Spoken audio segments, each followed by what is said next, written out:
and gentlemen, boys and girls, the Institute of Business Studies would like to welcome you all to our second national debate competition. And to start off, we'd like to invite our director, Mr. Nades, director of the Institute of Business Studies, to give his welcome address.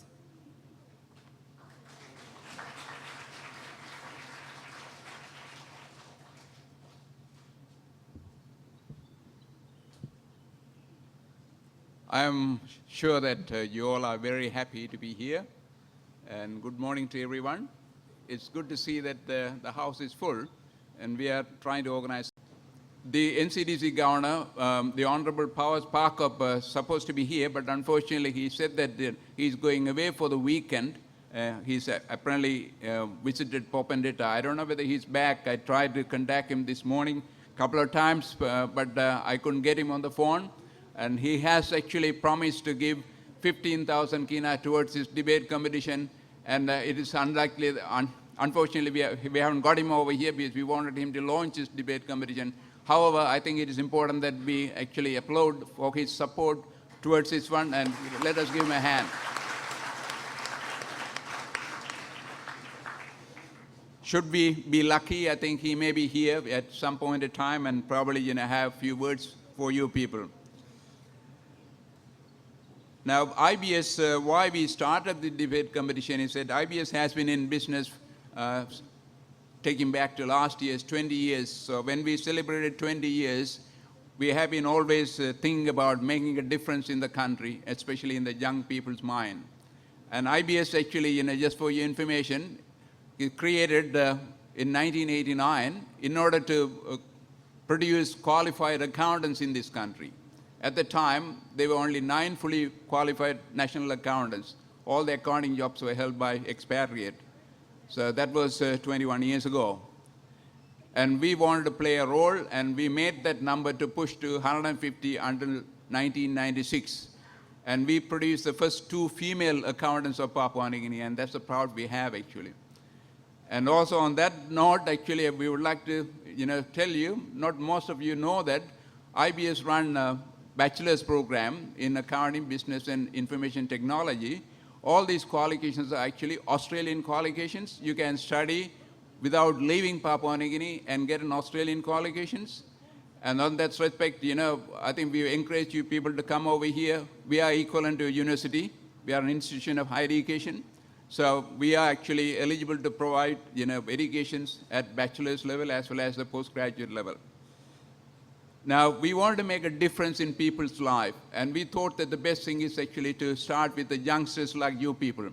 So how do we do this one actually? I have been living and working in this country for 34 years, and I have seen so many leaders coming and going, but I think all of them are actually lacking a lot of, real patriotism.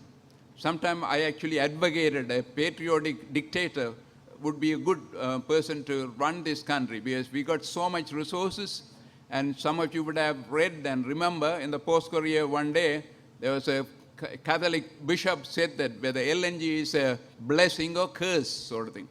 And I actually, in fact, I share his feelings actually. He actually coming from the bottom of the heart that, all these various projects actually come over here, but didn't do very much. In fact, actually, I came over here with the project Octady Mining.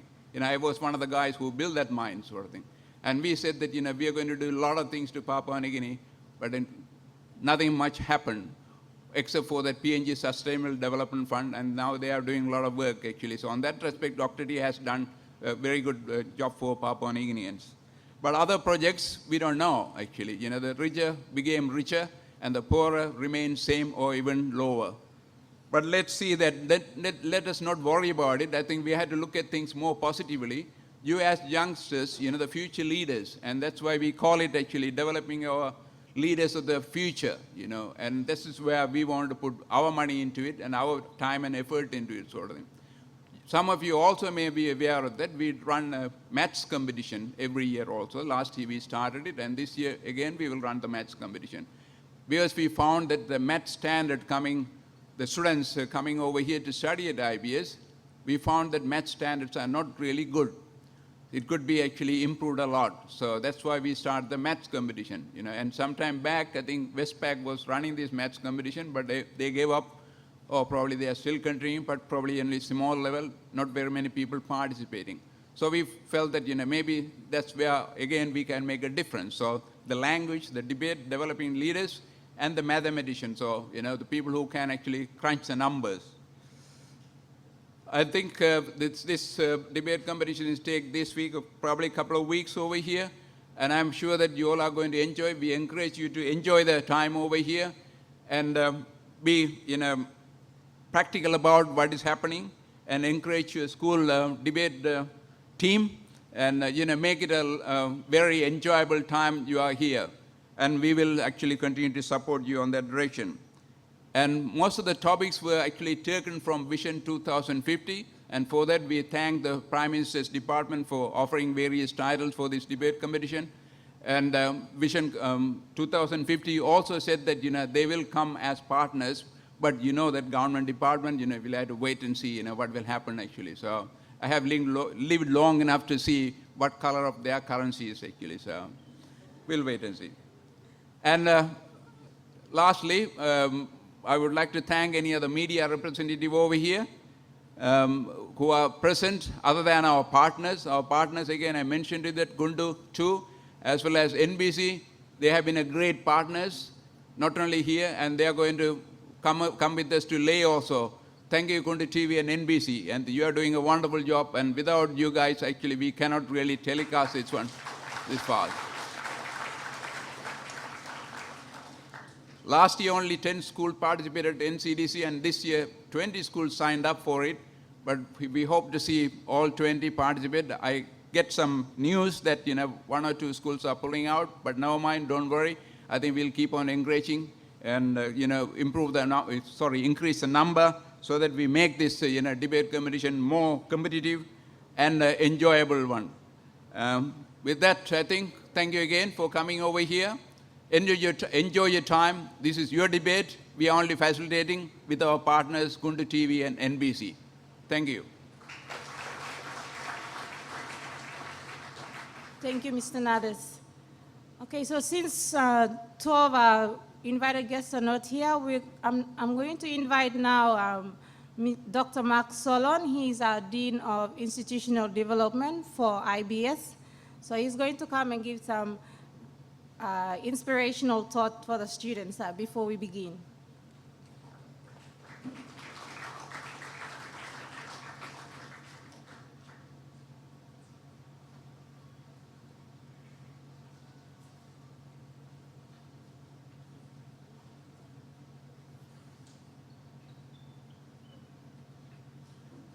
Good morning to all of the debating team members and your hardworking teachers, all the schools from NCDC, and our special support team from Kundu 2 Television Network, and all our invited guests. Welcome to IBS, and we would like to name in particular the presenting partners, our Kundu 2, for the debate competition. Also, we understand Remington is also our partners, DataNets, Courts, BSP, Ella Motors, and Supreme Industries. The school debate competition was a very successful one in the past, as we have heard, and I think it will become a tradition for us here, and we look forward to your participation. I think the schools are the ones that make this a tradition, and we feel strongly that this can go forward. As you can see, the numbers are increasing. The people of Papua New Guinea, through this television broadcasting, will want to hear your views. You are the future leaders of this country, and it is important that issues that are affecting us individually, especially yourselves, in 10, 20 years' time, you will be participating actively in developing this nation. So it is important that you take time and you think about it, you reflect about it. IBS and our partners are giving us all the opportunity We give the opportunity to think for our people. Sometimes our people are quite busy. But for us young people, it's important we reflect on this, because sooner or later, we will take the step. We must take the step and move forward. We must lead the way. We must inspire our people. So this is a good opportunity for you, and we welcome you to it. We welcome you to it. Your views are important. We have some very important topics today. Human resource development is the key to achieving Vision 2050. We have a vision, and that vision is going to be part of our lives. You are going to do it. I will have to do it. All Papua New Guineans and our friends will have to implement that. And it is only important that you give us your vision. You help tell us how we can implement that. Agriculture is going to be the backbone of development of Papua New Guinea. Our ancestors lived on agriculture, and we have proven that agriculture can sustain this nation. And we would like to hear the traditional agriculture is important, but we need to improve it. And how are we going to improve it? It's only important that you tell us. You are the brains of Papua New Guinea. You think, you reflect, you research, and you give us the ideas. So we look forward to your vision in that manner. Our leaders and people of PNG know where we want to go in our development.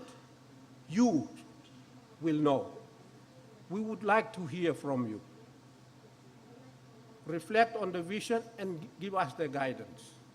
And we help one another to move forward. So again, we welcome your comments and your ideas on that. LNG project is the driver for PNG Vision 2050. We have had issues about it, but your view is also important about the topic. Our education system is ideal for PNG. Is it, or is it not? Again, you must take us forward. Again, this is your opportunity. This is our opportunity. You give us the ideas and we work together. We hold each other's hands and we share your dreams, we share our ideas, and we move forward. This is also an opportunity for you to share knowledge with one another and with Papua New Guinea. Also an opportunity for you to learn the skills of public debate, public speaking, to learn to present your ideas fairly clearly with facts, with examples, so that you can influence others to help you and move forward. It is also important that we learn from one another. I think probably that is the most important thing. Some will win, but the ideas are the ones that are important for us. And it is important that we learn from one another. So ladies and gentlemen, participants, and especially the debaters, we welcome you to this occasion, and we look forward with your committed teachers and our observers here to a very fruitful and successful occasion. Thank you very much.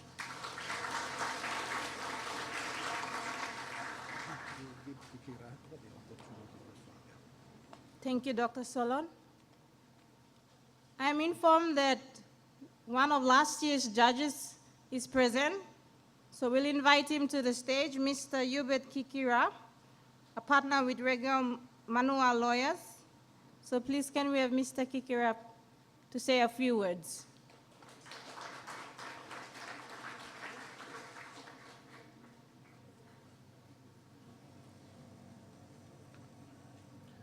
Thank you, and welcome to all the schools this morning. It's good to see so many people, so many students here. I think the numbers have increased from what we had last year. As mentioned, my name is Hubert Kikira from Regional Manual and Kikira Lawyers. I will be providing assistance to the judges in who will be judging the competition. As mentioned earlier on, the theme of the school debate competition is developing young leaders of our nation. Basically, this is an exercise which has been undertaken by IBS to try and develop young people of this nation. what's really important is that it is also a learning exercise for the participants. So don't lose focus on that task, that whilst you are engaged in the competition, you must learn as much as you can and you must enjoy it. The rules of the competition will be explained to you. Some of the topics that will be debated could be quite sensitive. So as a responsible conductor of this competition, IBS would like all the participants to be very, very responsible in the arguments that are being put for or against your team. Basically, what that means is that what we are all participating in is a freedom of speech. Freedom of speech is something that is contained in our Constitution. However, it is very important that in exercising that right, we also must exercise a lot of restraint to what we are going to be publicly stating. This is also important, as you know, that this competition from last year's competition, last year's experience was widely televised. So whatever it is that you will be advancing on behalf of your team, you must support it with some statistics. Make sure that if you're making reference to a newspaper article, you must be able to state the author of that article. Likewise, if you're going to be relying on statistics, you must be able to support your arguments with the source of the statistics. And in that way, we exercise as a restraint and responsibility in the information that we are providing. From the fact that this competition is being televised, it means that a lot of people in the country will have access to it, including schools and students. And therefore, what it means is that we must provide information that is accurate and that will help the people of this country to have access to the information that will be coming out of the topics that are being debated. Other than that, what I would like to encourage everyone is to enjoy participating in this debate. Education must be an enjoyable thing.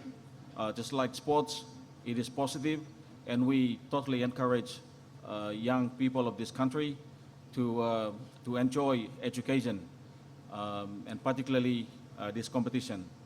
Thank you all, and I wish you all a happy competition.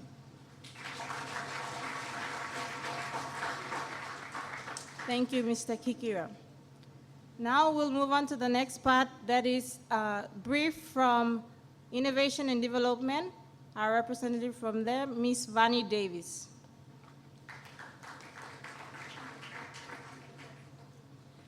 Thank you. First of all, for those who don't know me, my name is Vannie, and I look after the Innovations and Development Department, and we actually liaise with schools and also our students here. I'd like to say that I'm really glad to see everybody here, and I'm sure that you're all excited and looking forward and can't wait for the competition to begin. So that is why I'm here to just brief you on the competition details. I won't take much of your time, but we'll continue on with the program. But first of all, I'd like to thank all the schools that have been working in partnership with IBS. I'd like to thank you all for your efforts and putting together this piece together to ensure that, our students or our children participate in this to develop themselves in this direction. Because we have 20 schools, now we have put them in pools, Pool A and Pool B. So there's 10 schools in Pool A and 10 schools in Pool B. And that is round one, which is today. The round one schools who are going to take on stage today will debate on the topics given for and against. So I'm sure they're prepared for today as well. And you'll see them seated over there. They'll be given introduction later on by our mistress of ceremony. And round two will be tomorrow, which is Pool B. And the schools for tomorrow will be Palm National High, Tokara High School, Mount Diamond, Jubilee Secondary, Gerehu Secondary, Laloki High School, Salvation Army, De La Salle Secondary, Yarawari High School, and Kwikila Secondary. And for round one today, Red Sky High School, Sogeri, Kila Kila Secondary, Don Bosco, PNG Paradise High School, Cop, Maranville, Pomis, Badihagwa, and St. Joseph's. So from these two rounds, since one of our schools have pulled out, we're going to be selecting from this round top 3 to make it to the semifinal. And also for Pool B, we'll also make it to select top 3 to make it to semifinals, which is this Friday. It's going to be semifinals, and also from then we will also select the top 2 to go into the finals. And the finalists will advance to national debate competition, which they're going to meet with the lay grand finalists here in Port Moresby. So we will keep you informed. So this is an exciting thing that we have taken on, and I'm sure that you all have prepared. Don't be nervous. Come on stage and have fun. That's all. I can see you guys looking at your notes and stuff like that, but hey, this is your day. Come on stage and have fun. And we'd like you, the reason why also we'd like you to be together is to get to know each other. You're here for a purpose. At the same time, get to know one another and bond between school, and that's what we want. Work together. And when we work together, we will achieve more. So this is your day. That's a little bit brief about our debate competition. And thank you very much. And once again, thank you, Kundu to NBC, for your coverage as well, and the sponsors who have sponsors prizes for this debate competition. So thank you, have fun, and I think the competition is going to start. Thank you very much.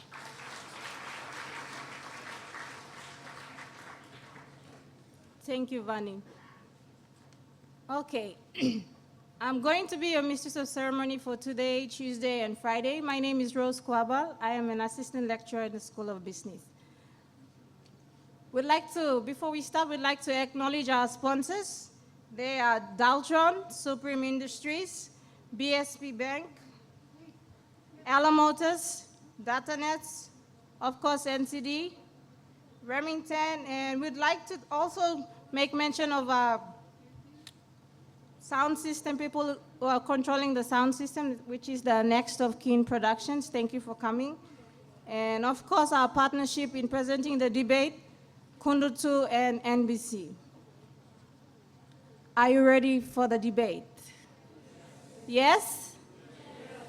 Are you ready, participants?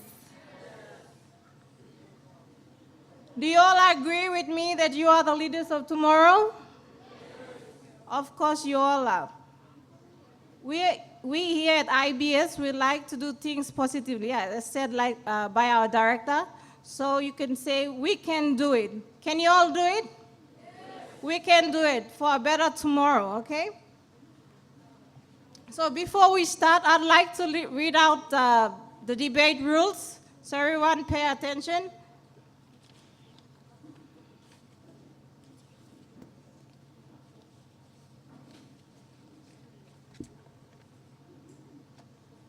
Okay, so there are 20 schools for the IBS debate competition, minus the ones who are going to pull out. But overall, there were 20 schools.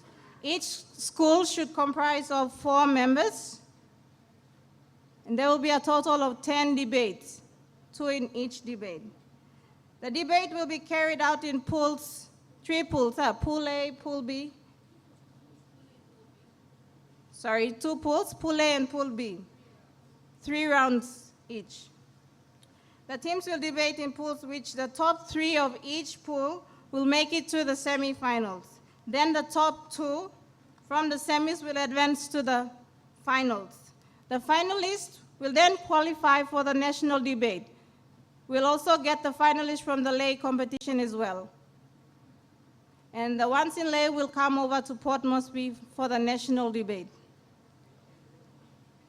IBS has awarded teams with 1 topic each, and also the final round's topic at the same time, so the schools may prepare if in case they go to the final round. The draw took place whether a team is for and against, and the topic was given to avoid biasness. So the topics were given based on the draw.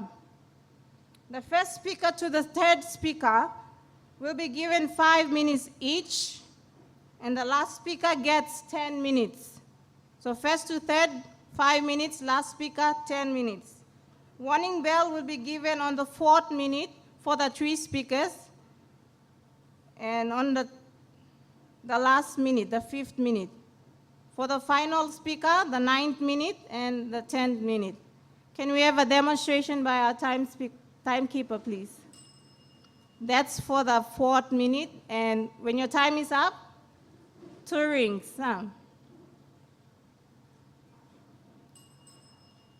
Okay, so judges will be mindful of the time you are taking as well. Strictly palm cards with short notes, and no other forms of notes are allowed, just small cards.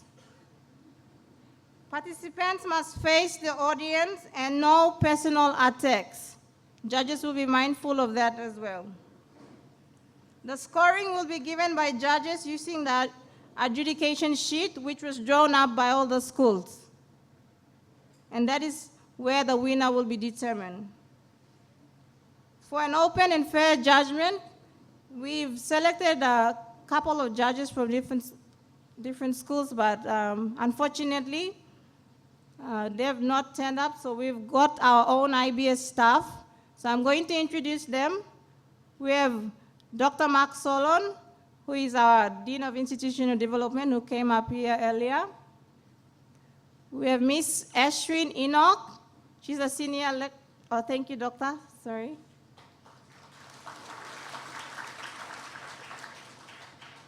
Miss Ashwin Enoch, a senior lecturer from the School of Business. Thank you. And Mr. Rakob Tony, our school administrator. The winning team in the grand final will get the grand finalist prize, while the others will get the consolation prizes. All other preparations should be done by the respective schools. So we'll advise that there'll be less disturbance from participants to the teachers and so forth. Audience, your rule is you shouldn't be calling out answers or giving any hints to the participants. When they're up at the stage, it's their turn to talk, not you. Your time will come. We'll allow 5 minutes after each debate for you to ask questions. Is that clear, audience? So no calling out of answers or no giving hints. Okay, now I'm going to call the first schools for the first debate.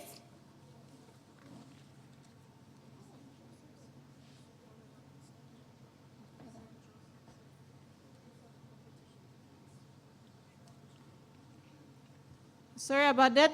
We'd like to give a special acknowledgement to the winning school of last year, and that school is the St. Joseph's International School. So we'll ask the participants who are here now and your teacher, please come up to the stage so we give that special mention to you. St. Joseph students and your teacher, please.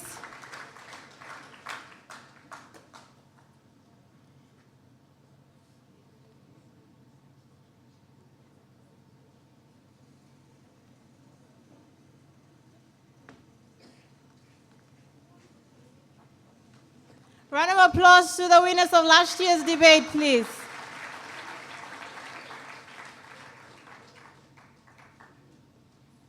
We'll ask one of them, or maybe the teacher, to say a few remarks.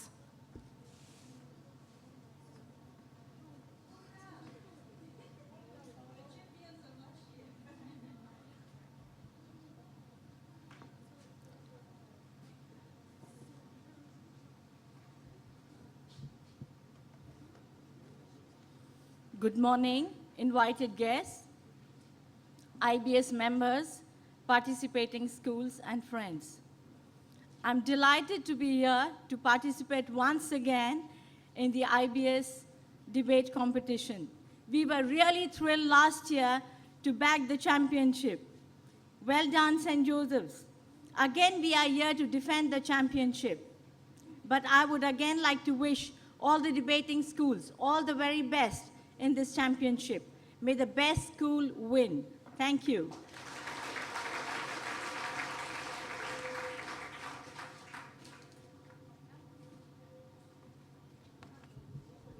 Thank you, St. Joseph. St. Joseph's will be back again on Friday to present the shield to the winning school for this year's competition.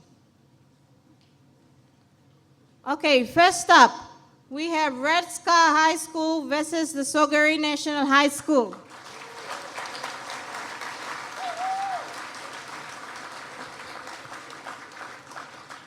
Please, may we have the contestants up to the stage while I read out your names.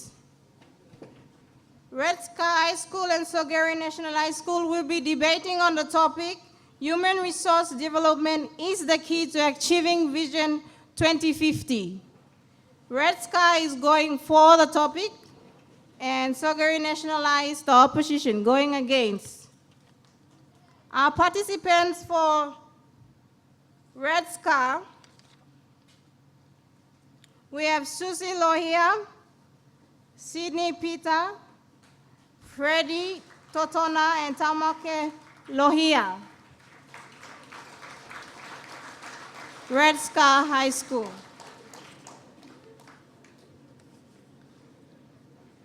For the Sogari National High, the participants are Timothy Nigau, Naomi Roki, Monica Kautia, Tetslin Kanua. Sogari National High School participants. Their topic again, Human Resource Development is the key to achieving Vision 2050. Thank you. Over to the participants.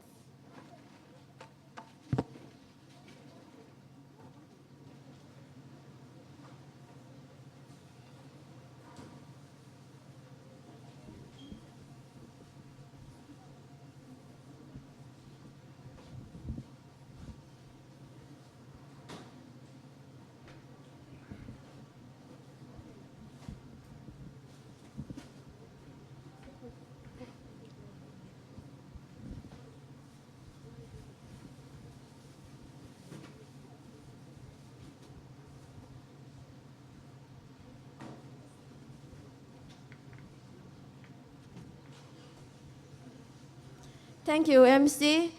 Good morning, adjudicators, the timekeeper, the opposition, and my counterparts, and not forgetting you, beautiful audience. My name is Sydney Peter, and I'm the first speaker of the government side. And I will be talking about, and I will define the topic and talk about the social aspects.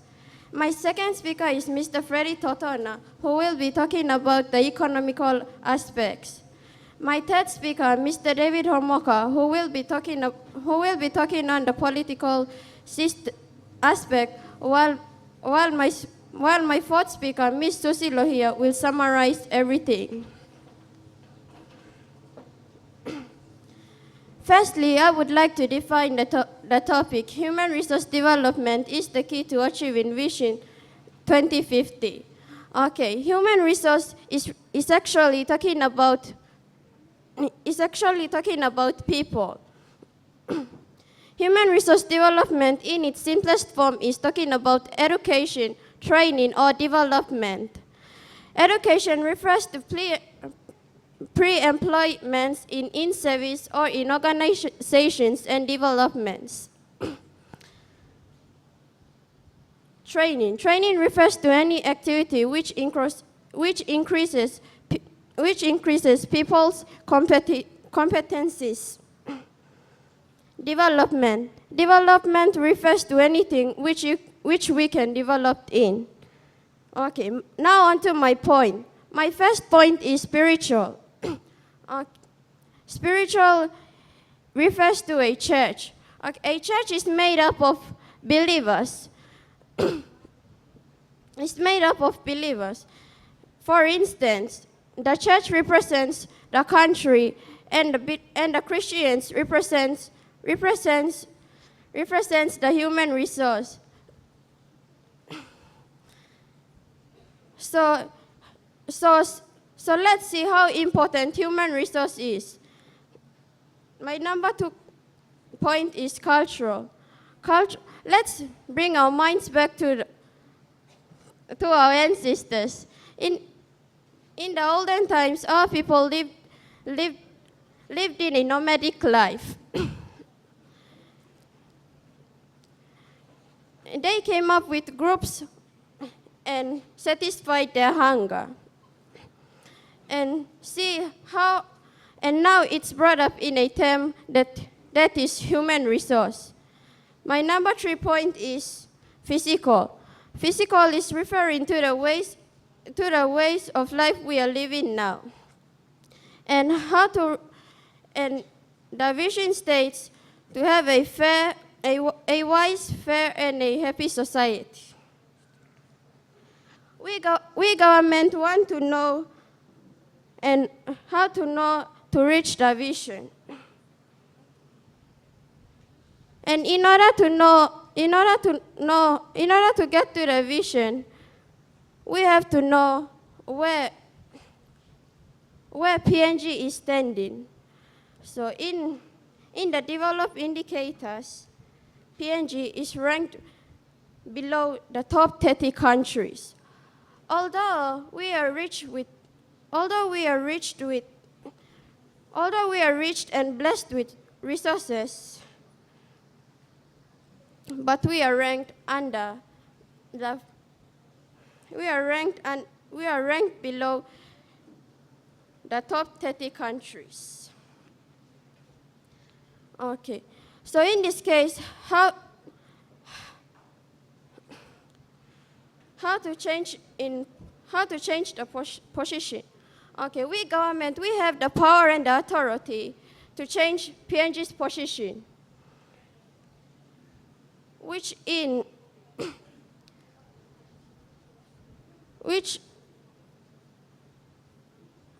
we will change the position in many areas like the health, education, and the skilled citizen. As you can see there, developing young people's leaders of our nation is through human resource. Human resource is the key to achieving Vision 2050.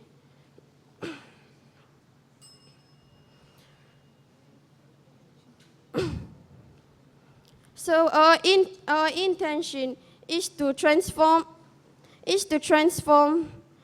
our people, our nation, by refining our mindset and our attitudes. We believe that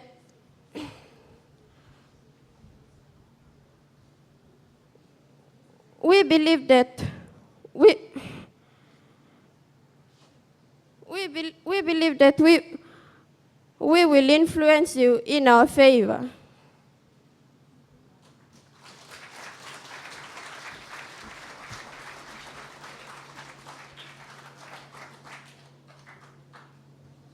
Thank you, First Speaker Redska. Going for the topic. Now I'd like to introduce the first speaker of Sogari National High School that is going against the topic.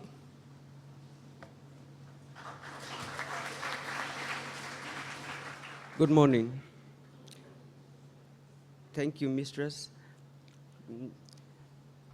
Ladies and gentlemen, human resource development is not the key to achieving Vision 2050. You must get that right.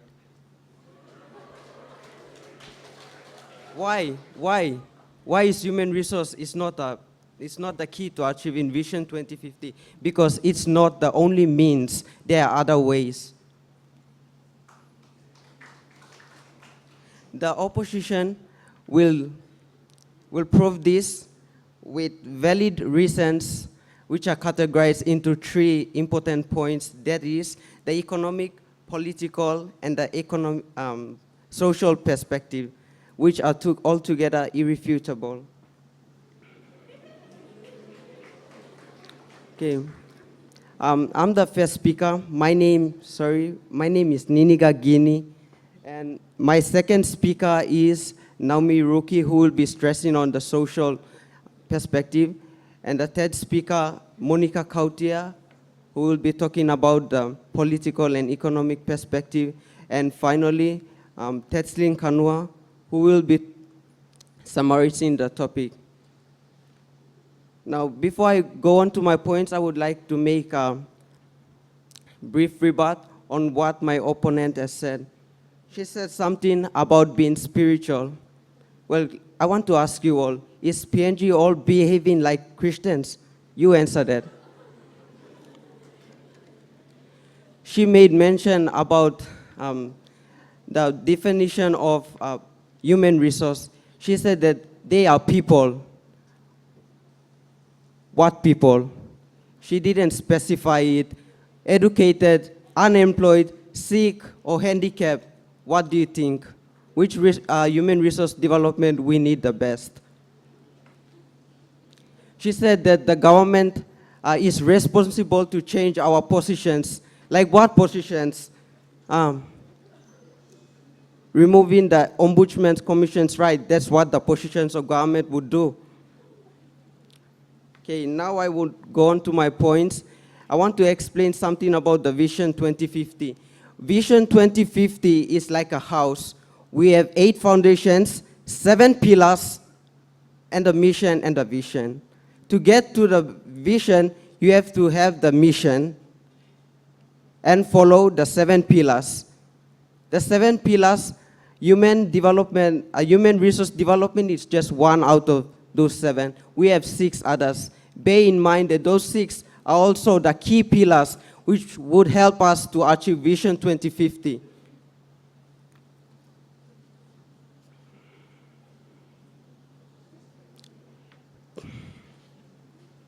Human resource development is not necessarily a key to achieving Vision 2050. There are other 6 that you must take into account.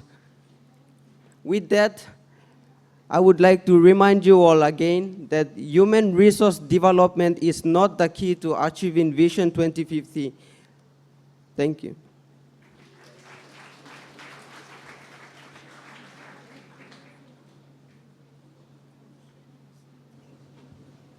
Thank you, first speaker of the Sagari National High School. Now we'll have the second speaker of Red Sky High School going for the topic.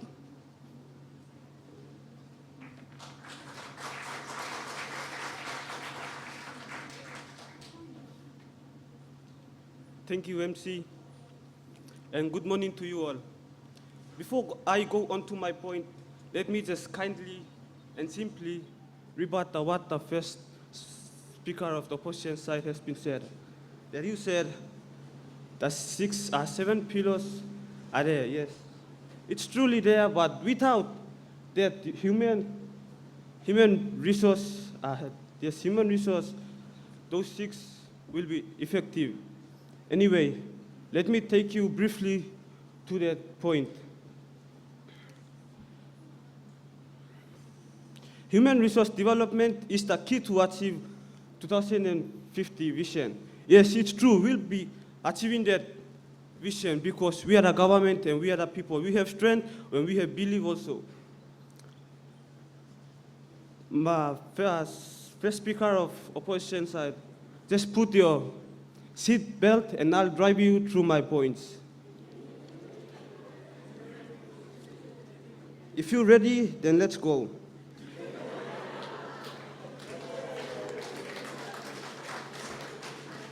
Now on to my points. My point is economical aspect.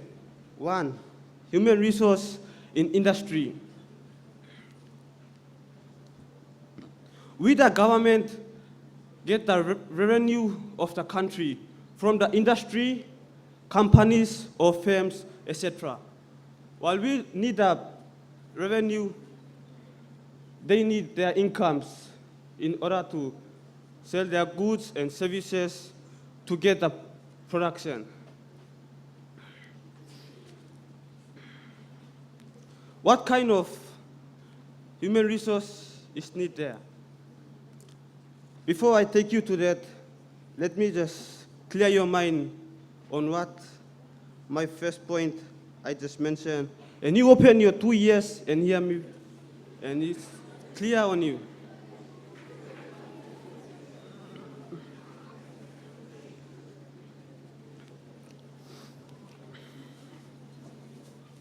industry and companies or firms, they are in the part of our side.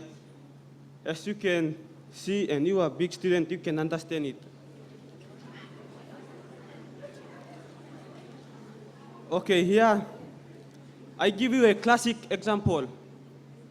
If a factory is there, and a machine is set for the people to operate, what will take place?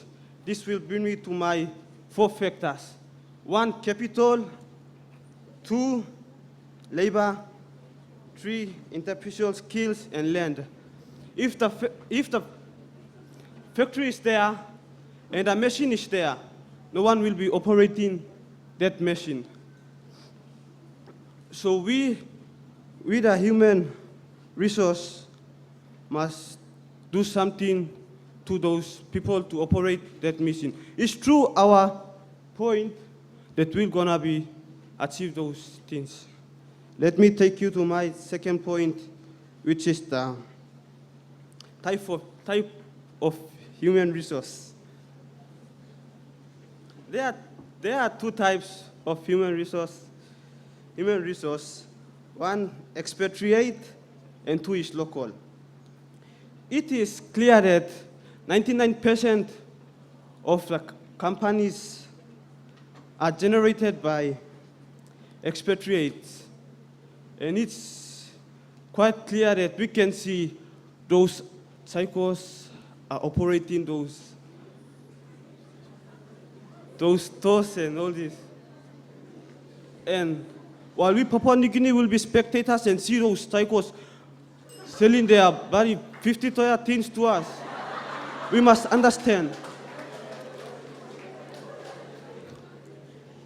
Audience, mark my points, please. This is challenge to you all, that we must try our best to take over those business or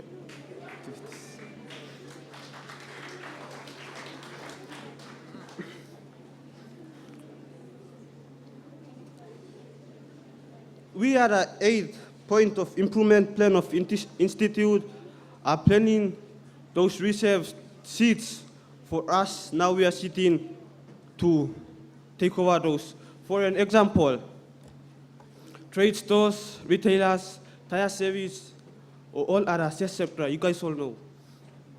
Those services or business, small business, are now taken over by cycles and others.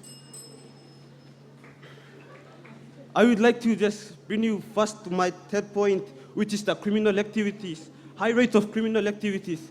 Yes, we can see this atmosphere of Papua New Guinea is full of criminals. In order to lower that criminal activities, we should employ or put those youths and those street runners to educate them, and they will get knowledge and understand how they will live.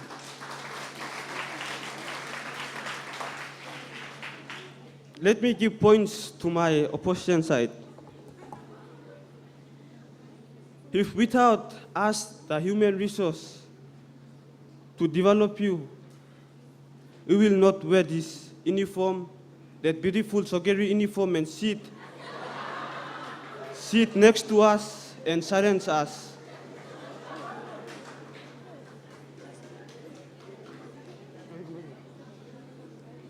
On behalf of my government speakers, I think this second speaker seat, I maybe won it already. So thank you.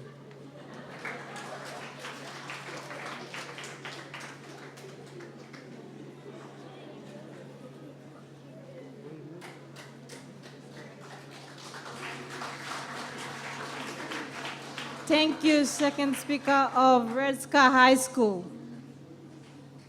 Now I'd like to call upon the second speaker of Sogeri National High School going against the topic.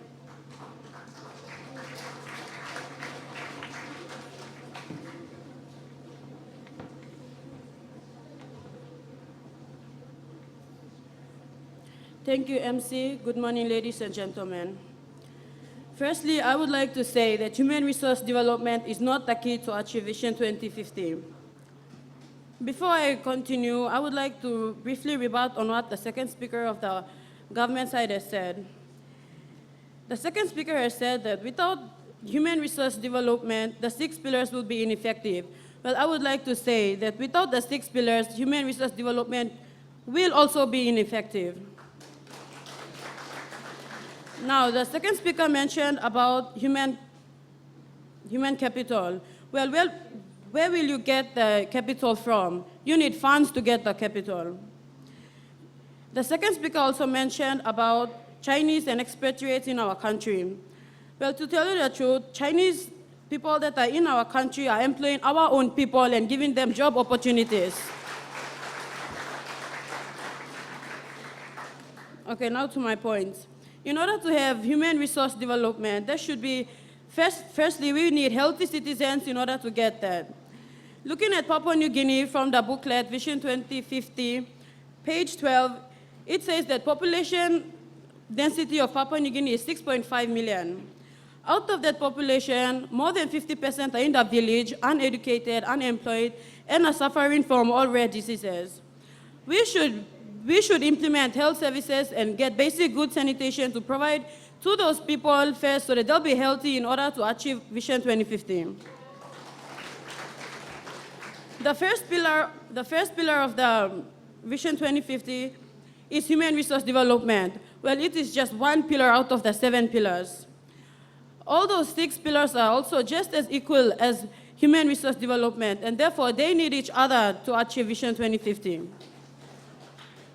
Without the other 6 pillars, human resource development will also be ineffective. Therefore, human resource development is not the key to achieve Vision 2050. The 5th pillar says environmental stability and climate change. Environmental stability and climate change is an inevitable and greatest challenge to PNG and the world. If science prediction is true, from temperature rising from 2 to 6 degrees centigrade within 50 to 100 years, then you see that it will bring significant impact on economy, environmental development, and livelihood of PNG. Proper environmental management will ensure that environmental benefit will be enjoyed by the present generation and also be invested for the future generation. Now, human resource development, it will be wasted because of these climate changes that are happening in our world, sea level rising. Most of Pacific countries, their islands are drowned by sea level rising. We need to address issues like this before going to human resource development, because things like this will affect human resource development. How can human resource development progress when most of the land surface around Papua New Guinea, most islands are almost to be drowned by sea level rise? Shouldn't the government look at the safety side? Shouldn't the government look at our safety before actually thinking about developing human resource? Government should be looking at basic aspects before going abroad. Therefore, human resource is not the key to achieve Vision 2050. The 6th pillar, spiritual, cultural, and community development. We say Papua New Guinea is a religious country. But let me ask you, are we practicing that? We are practicing that, but if you see, there are many criminal activities, domestic violence, abuses, rape murders, everything are happening. So we need spiritualism to be in our country to change the mindset of Papua New Guinea. One aspect of mindset and attitude is you'll see that most PNG, they have this expression that says, PNG time, they have I don't care attitude. We need spiritualism and religion to be in our country to help change the mindset of our people in order to achieve Vision 2050. Therefore, human resource development is not the only key to achieve Vision 2050. Thank you.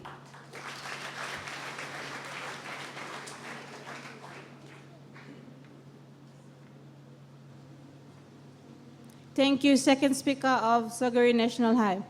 Now we'll have the third speaker of Redska High School going for the topic.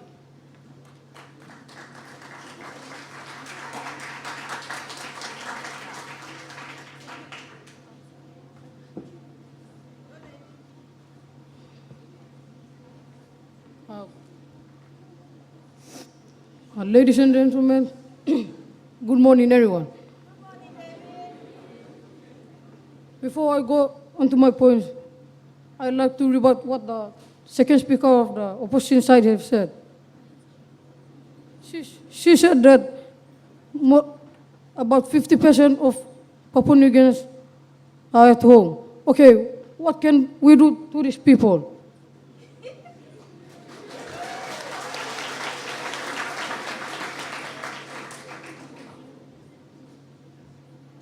We have to urge the government to develop more schools, in order to get these people educated. That is why I strongly believe that human resource is the key to achieving Vision 2050. Now, on to my points. My first point is leadership. We need to have leaders. First, before I go onto the point, I'd like to stress that human resource actually refers to people. Okay. I'm going to talk about the political aspects of this topic. One, leadership. We need to help people who have good and clear insight. We need to have leaders who make decisions which are fair,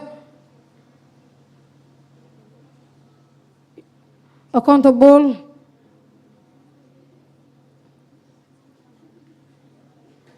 in order to achieve Vision 2050. Two, decision making. If only we have the leaders I have mentioned earlier on, we are able to achieve Vision 2050.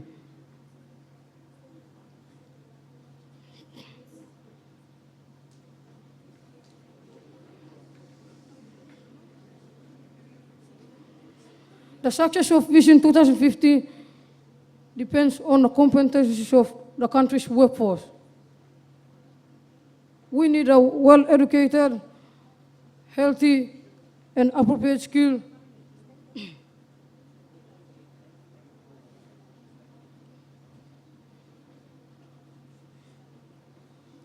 to lead us and drive us forward in achieving our vision.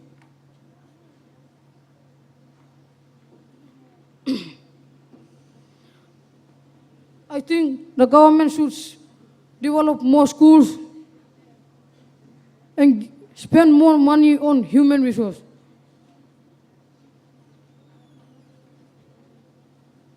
Because without it, the 6 pillars are nothing. They are just there because they have been planned.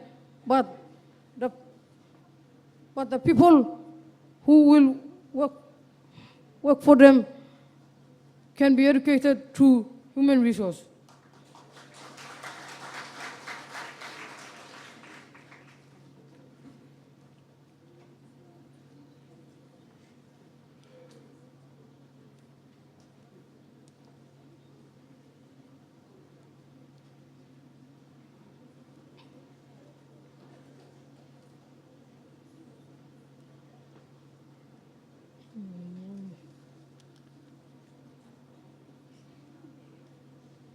It is the government's intention to transform people and our nation by developing and training our workforce.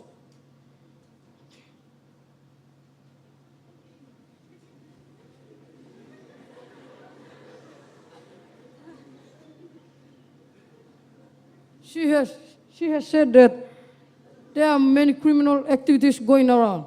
But let me just tell you, these are done by people. If only we have to educate them and put them into schools so that they cannot do these things. Thank you all for listening.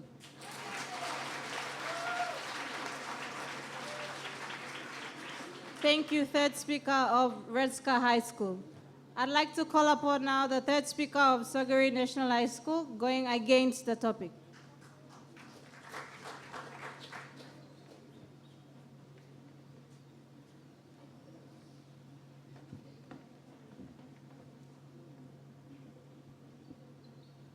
Thank you, MC, and good day to you all, audience. Rebutting on what the third speaker of the opponent has said, he mentioned something about government spending more money to develop human resource. Now let me tell you, where do you get funds to develop this human resource?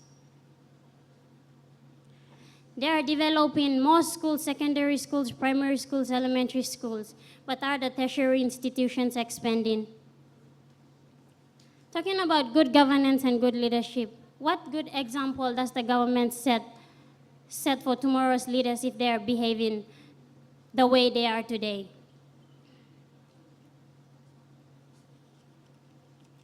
Now, to my point, human resource, let me emphasize again, human resource development is not the key to achieving Vision 2050. Well, I can tell you why. Before you have to develop human resource, you need money. And money is the main thing that you can use to develop human resource.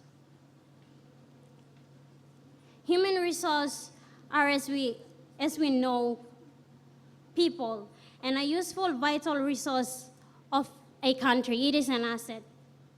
Now, do you develop them out of nothing? No, you need money.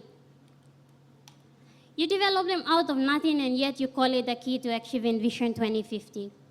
That's not been realistic. Money is needed to develop human resource. The term develop, it means grow gradually. So we already have human resource. And part of the definition for develop, it also says to become or make more mature, advanced, and organized. Human resource has to be advanced and organized. Can you do that without money? Obviously not. We need health services first before developing human resource. Health services in a sense that we have to have healthy citizens for the country. We lack basic infrastructure. Now say people living out of town or right in the bush, they need basic infrastructure development so that they can attend schools and they can be educated and become useful human resources. Yet Papua New Guinea, we lack those. In PNG, we also have this free enterprise system or free economy. Unlike in communist countries, there's an equal distribution of wealth. There is equal distribution of wealth. Now in Papua New Guinea, with this free enterprise system, we have unequal distribution of wealth. That means that some people earn a higher wage and some earn lower wage. So those who earn higher wages, they can afford basic education. They can pay for school fees. But what about those who don't earn a higher income? Their children suffer when they don't attend schools because of school fee problems. Now, wealth creation also leads to institutional development and service delivery, and that's basically infrastructure. It's one of the pillars of the seven. It's one of the 7 pillars that make up Vision 2050, and it's important.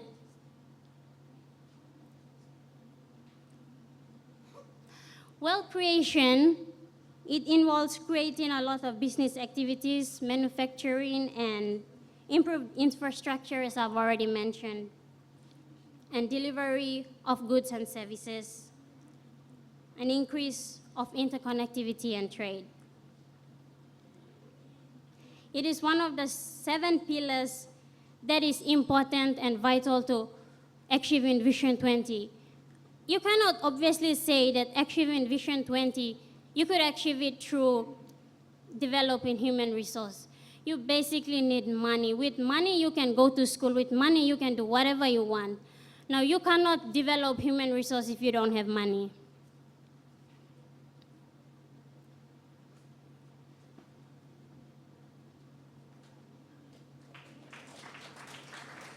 Thank you, third speaker of Sogari National High School. If you have just joined us, we are in Pool A, National School Debate. Our topic, the first topic is human resource development is the key to achieving Vision 2050.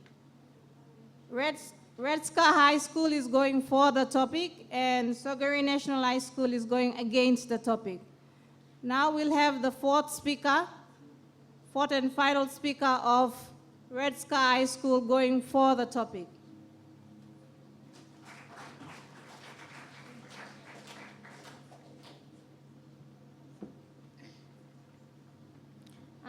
Good morning, ladies and gentlemen. I am the last speaker of the government side, and I will be summarizing what my other speakers have said. But before I do so, I'd like to rebut on the first, second, third oppositions.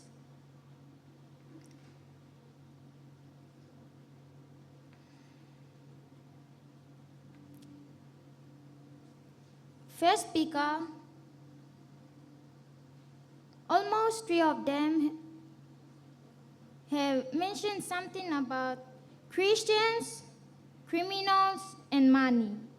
Well, if you are not a Christian, will you be sitting here? It's through God that we are living. You have, second one is criminal. Let me tell you, criminals will be developed through education. If we develop them, they will leave what bad things they are doing. Therefore, human resource development is important. And let me stress that human resource development is the key to achieving Vision 2050.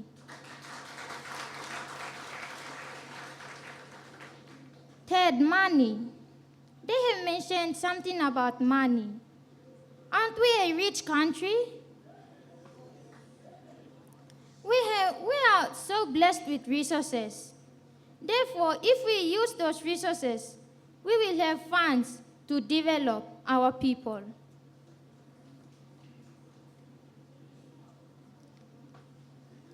Now, I'd like to summarize what my speakers have said.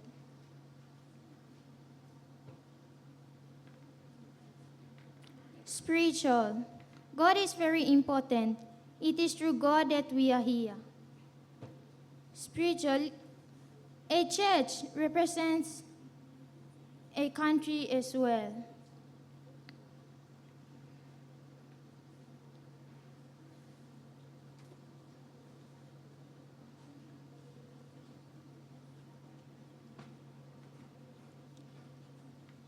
Without a church, we will never know God.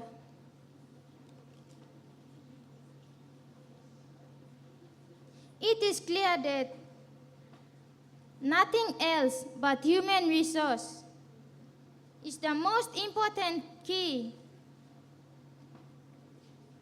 to the uphold of the church. Popularity and the betterment of the country as well.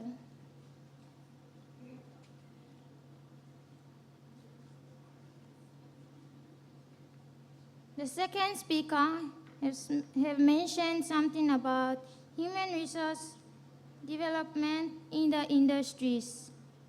Yes,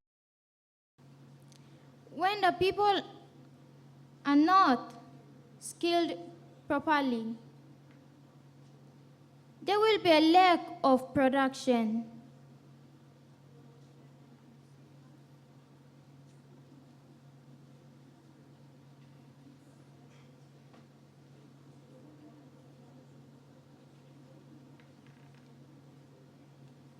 Due to people who are not skilled properly,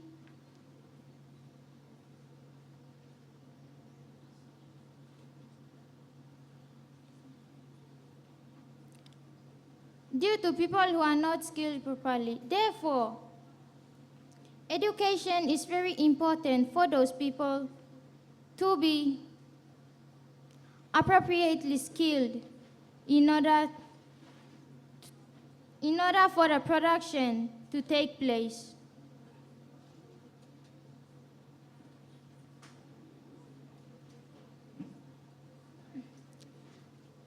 Leadership. In order to have honest, wise, and fair leaders, human resource development is the key to have these leaders.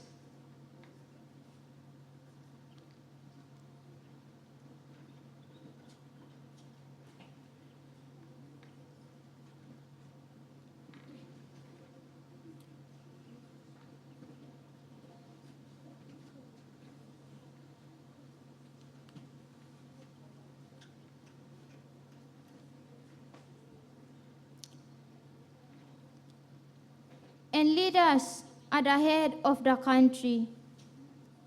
In order to have wise, fair, and honest leaders, we must develop our people in an honest, fair, and wise way.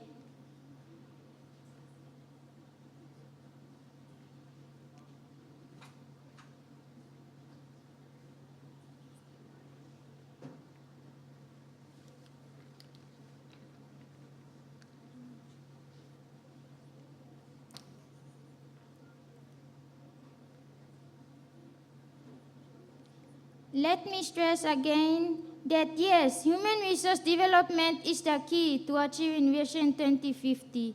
Yes, it's true. The 7 pillars, the 6 pillars, are they effective to human resource? In my thinking, they are not.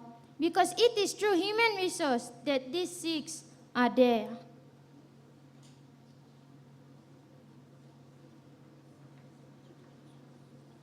Now on to my point.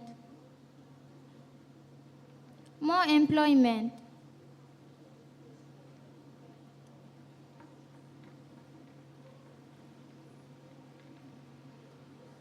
There are so many students, especially grade 12s, who are roaming around the streets. And in order to develop them, human resource is the one that will develop them.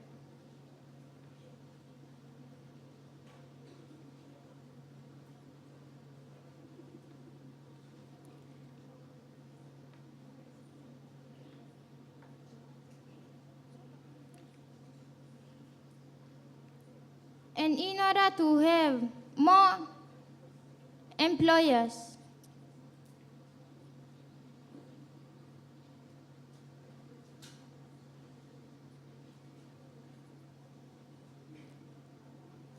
education, just as I have said, education is the key to develop every individuals to be appropriately skilled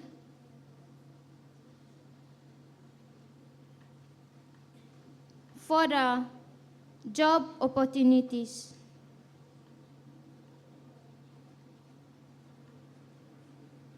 To workforce. Human resource is actually a collective of workforces. Example, in building a house, you have to plan before building it.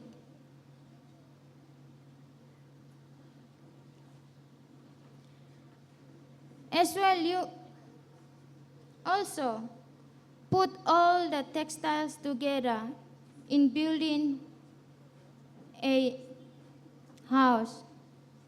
So in order to develop our country,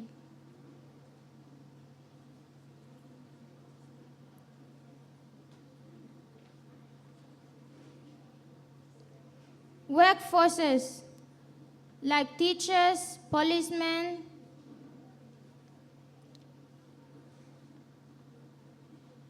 they are there to develop our country.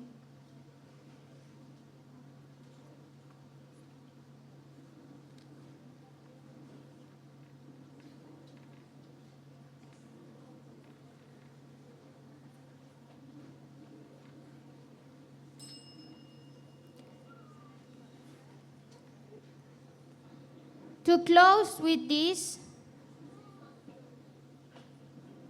saying that it sums it all. Education is the life, is the key to life. And education opens a way to a prosperity, wise, smart, fair, happy, and healthy country. Therefore, human resource development is the key to achieving Vision 2050. Thank you all for listening. Thank you. That was the last speaker of Red Sky School going for the topic. Now we'll call upon the last speaker for Sogeri National High School going against the topic.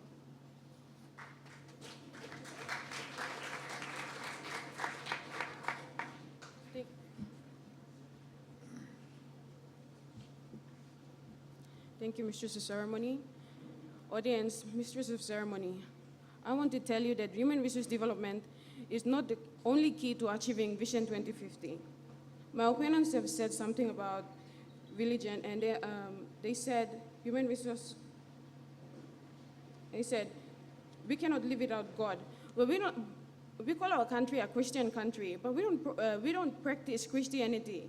And if they're saying that if they're saying that we cannot live without God, then they're supporting one of the 6 pillars, and that is spiritualism and cultural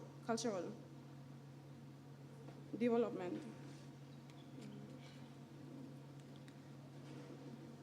It is true that education is the way, but when you educate criminals, do you think they'll change their mindset?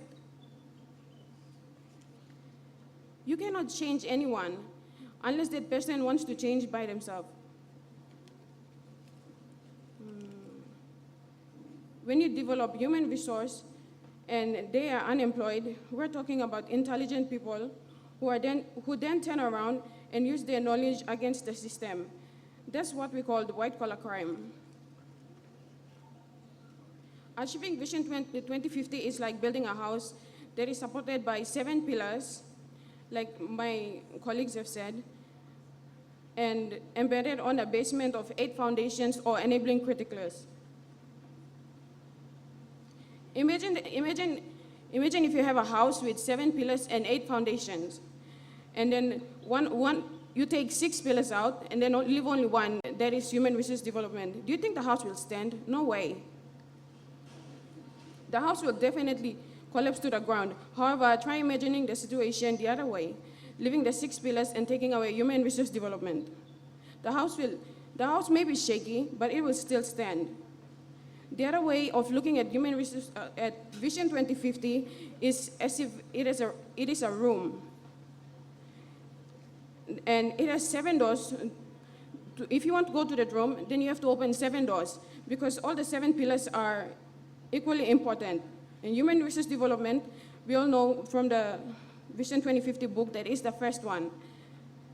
So if you have human resource development as the first key, then you open the first door.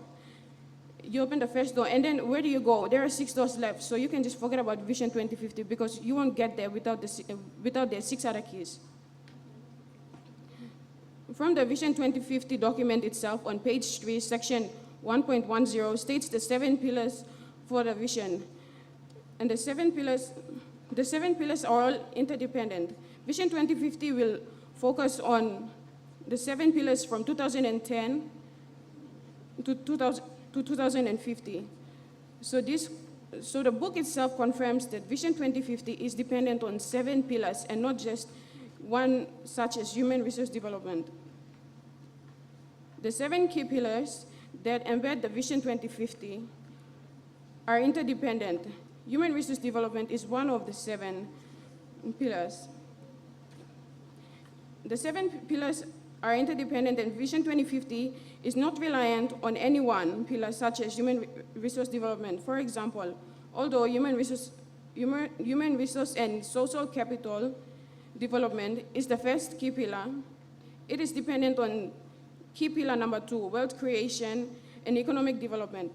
Key pillar number 2, wealth creation and economic development, is critical to create wealth and revenue for the state to pay for human resource development, which human resource development cannot achieve by itself. Now understand this, human resource development, we're talking about people who are still in the education system, not those ones who are already working. Human resource development is not an independent variable, making the Vision 2050 completely or solely dependent or reliant on human resource development. Achieving effective human resource development is by itself dependent on key pillars 2, 3, 6, and critical enablers 1, 2, 4, 5, 6, and 8. Vision 2050 document on page 9, on section 9, page 32 states that achieving Vision 2050 is dependent on 10 key assumptions, and it's not reliant alone on human resource development. I would just like to stress on 2 of the key assumptions. And these 2 key assumptions are key assumption number 1, political stability is strengthened and there is consistency in government policies and sustained political will. And 2, government improves, 4, key assumption number 4, the government improves governance and reduces corruption. Now come back with me to the critical enablers. The first critical enabler, effective leadership and good governance, is very critical. If effective leadership and good governance is not attained, we can forget about other critical enablers, the 7 other critical enablers, the 7 pillars and Vision 2050. If we have good leaders will allocate funds to health, education, and to achieve the critical enabler 2. How can education achieve fund itself? It needs money. And good leaders will provide effective service delivery and will perform with accountability. When leaders lead by example, people will follow. So today when our leaders are doing what they're doing today, do you think the leaders of tomorrow will change following the example of the leaders today? For our country to achieve Vision 2050, we have to focus on all the 7 pillars. That means the laws in place must be enforced. It will apply. No one is above the law, from the Prime Minister to the lowest level grassroots. The law must apply to all in order for us to have a conducive path to the Vision 2050. PNG is one of the most corrupt countries out of 200 or so countries in the world, according to the UN Corruption Index. Therefore, human resource development is not only key to achieving Vision 2050,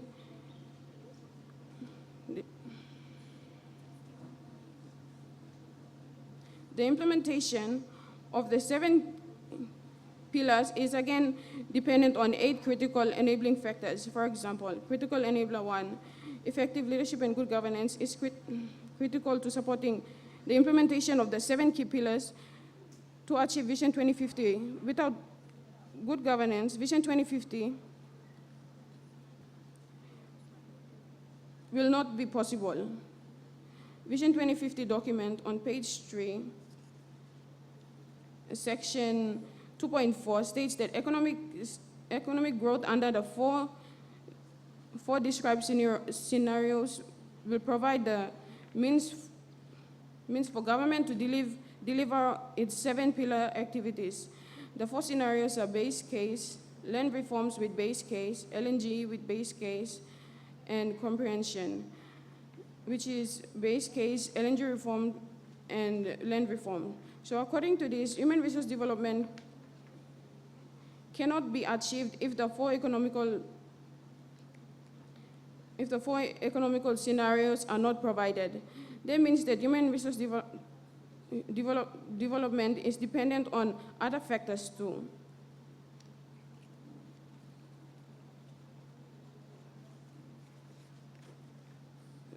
Now I'm convinced that I convinced you, the audience, that human resource development is not the key to achieving Vision 2050. Thank you.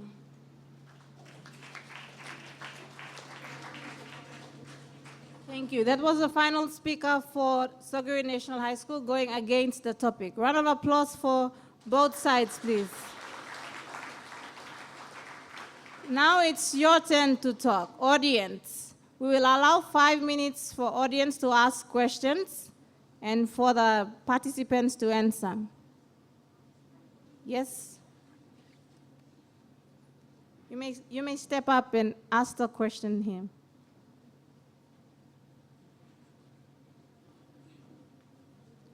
Thank you. My question goes to Sogeri. Okay, the third speaker. You mentioned something about money being the main factor to developing human resource in Papua New Guinea. Okay, when you say money in terms of government, there is a lot of money being pumped into every province. And when you say it, it is lack of infrastructure.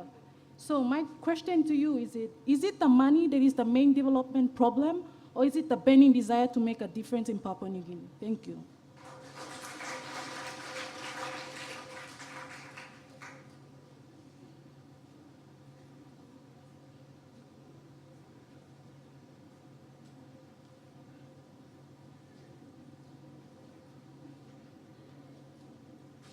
We'll allow time for them to discuss, and if they're ready, one of them would take the stage.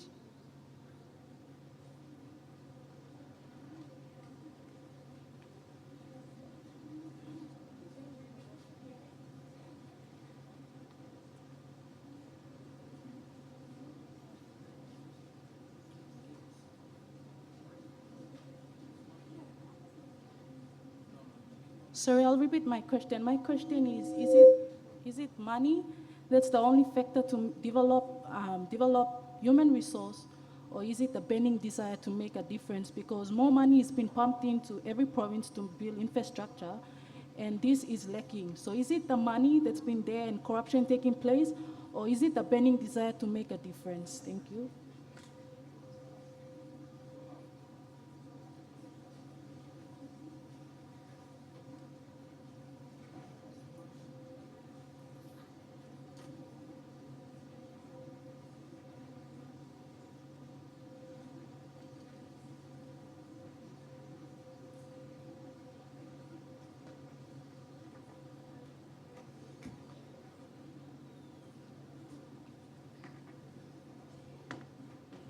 Thank you. I'll answer your question.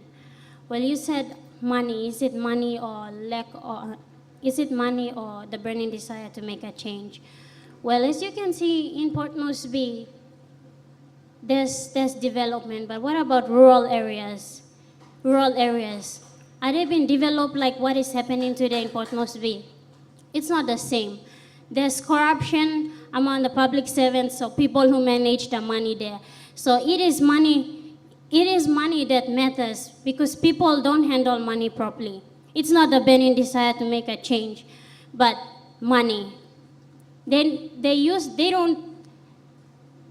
use the money wisely. So it's money that talks.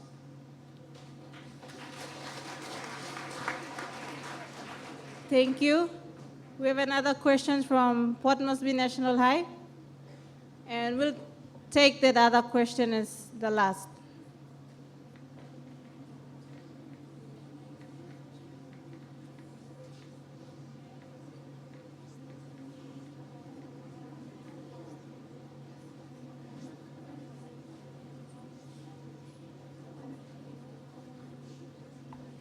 Good morning, everyone. Okay, our question goes to the Sogeri National High debaters. You, since the debate started, you've been talking about money. Okay, you said that it is through money that, not human beings, but money, that this Vision 2050 can be achieved. Okay, if you happen to say that, then are there any other ways that you can tell us that you can generate an income without human beings? Because all we know through economics is that it is through human beings that anything can be done, and not only money. You cannot earn money without human beings. So if you are saying that it is because of funds, or the funds or money is the backbone to this achieving Vision 2050, then in what ways can, or are there any other ways that we can generate money instead of using human beings? Thank you.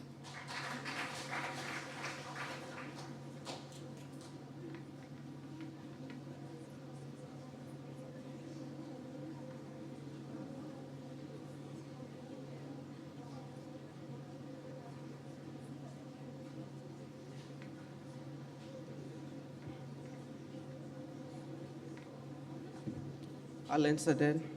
So you said something of money and what else we can do to achieve Vision 2050 without the use of human resources. Well, I'll tell you that we already have human resource. Hello. We have more graduates every year in a tertiary institution like IBS, UPNJ, and all the universities that you can name. What we are talking about here is money that is, should be used by human resource wisely to develop our country. We have human resource already, but the thing is we have to have basic infrastructure development to create a conducive path for children in the rural areas as well as the urban areas to be well educated. Thank you.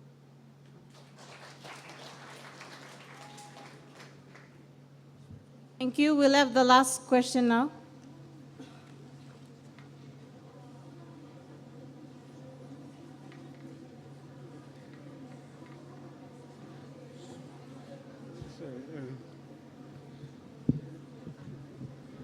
I'm part of the audience.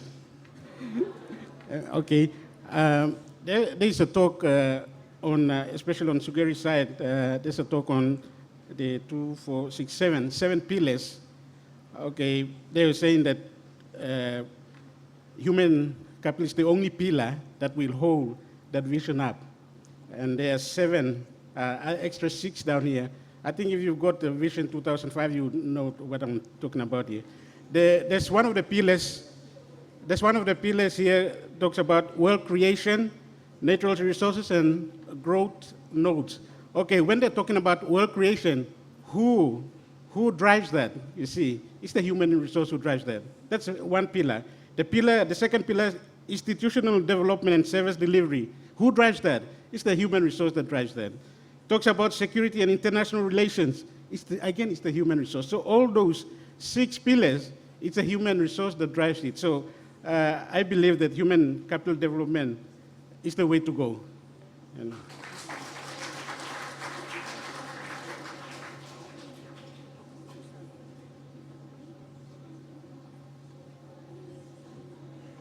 I'm sorry, is it a statement or a question? Statement. Then I don't have to answer that.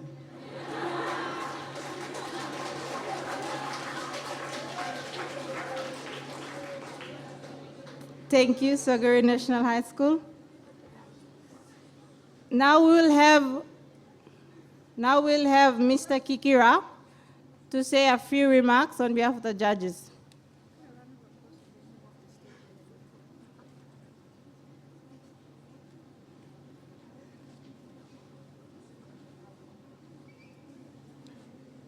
Congratulations to Sugary and Redska.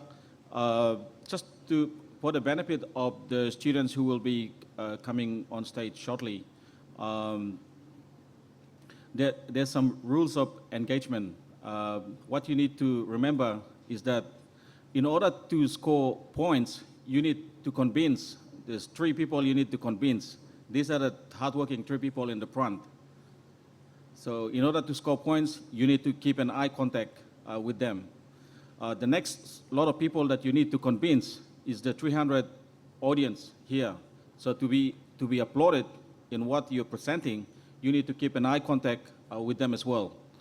And together with them, the people who will be, the 6.5 million people of this country who will be watching this in the televised program, you also need to convince them, which means you have to speak precisely and keep your arguments strictly on your line of arguments. The first speaker of the team basically introduces the team and the topic, rather their line of argument. The main part of the argument on behalf of, that will be advanced on behalf of your team, it will be done by the second and third speaker. The fourth speaker's job is to summarize and conclude your arguments. So keep that in mind, those of you who will be coming on stage shortly. And one other point that you need to remember is that you are not arguing against your individual opponent. You're arguing for and against the topic. So keep that in mind. Your arguments must be precise and must be confined to the topic. Thank you.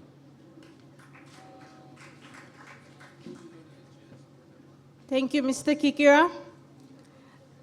Ladies and gentlemen, that has been the first round of our national school debate. We had Reska High School going for the topic, human resource development is the key to achieving Vision 2050, and Sogeri National High School going against. Let's put our hands together for the two teams, please.